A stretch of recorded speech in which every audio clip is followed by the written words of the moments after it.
Hello again. This is Mike McDonald. I'm Mike McDonald, and I am going to try to answer another question that we have. This question is, what is the rapture? We hear about the rapture from preachers. However, you will not find that word in Scripture. But what it refers to is one of the resurrections. One of four of resurrections that are all referred to in Scripture as the first resurrection. We will refer to them as events. So the first event was the resurrection of Christ. He had to be first because he is known as the first fruits of those who are asleep. 1 Corinthians 15:20 and 23 and Revelation 1 verse 5. He received his resurrection body at 3 days after being crucified on the cross, and was accepted into heaven and is seated at the right hand of the Father. The second event that we will call the second resurrection is what is referred to by pastors as the rapture of the church. The church refers to all believers who have lived at any time during the time span from Pentecost to the rapture of the church. So all believers who have lived and died or are still alive when the rapture occurs from Pentecost, which is 50 days after the cross, until the rapture itself, all believers are part of what is referred to as the church, no matter where on earth they are. They will receive resurrection bodies at this time. 1 Corinthians 15 verses 22 and 23. John 5 verses 28 and 29. 1 Thessalonians chapter 4 verse 14 through verse 17. And Revelation 20 verse 4 through 6. The third event, which is another resurrection, will be the resurrection of all Old Testament believers and tribulation martyrs at the second coming of Christ, at the end of the tribulation. That is when he will deliver his kingdom. That's 1 Corinthians 15 verse 24, and compare that with Revelation 20 verse 4. All Old Testament believers at that time will receive resurrection bodies. Job knew this. In chapter 19 of Job, he knew that he was going to, in his body, see his Redeemer. Verses 25 and 26. That will take place for Job and all Old Testament believers after the 7-year tribulation on earth.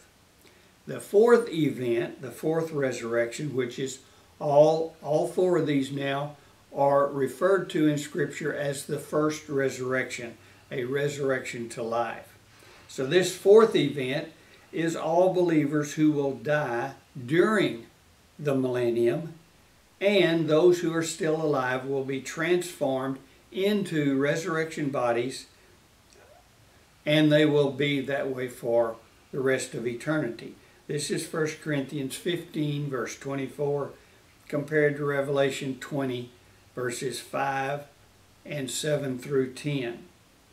What is known as the second resurrection, or the resurrection to death, is the resurrection of all unbelievers in human history.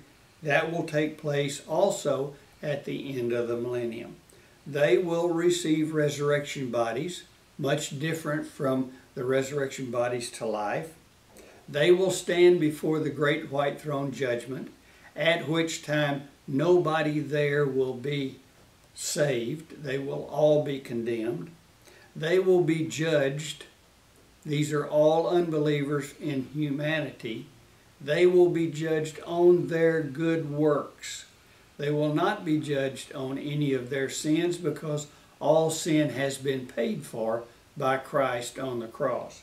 They will be judged on their good works, and they will be trying to attain the goal of being acceptable to God. None of them will make that goal. They will all be rejected.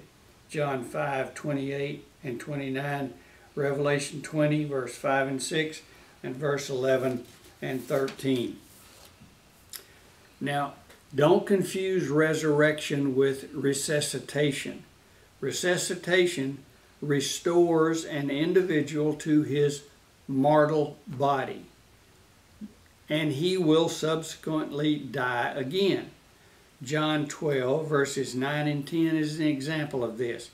His soul will ultimately separate from his mortal body again. This has happened in Scripture. We've got numerous examples of this. We have an example in Matthew chapter 27, verse 52 and 53. We have another one in Luke chapter 7, verse 13 through 15.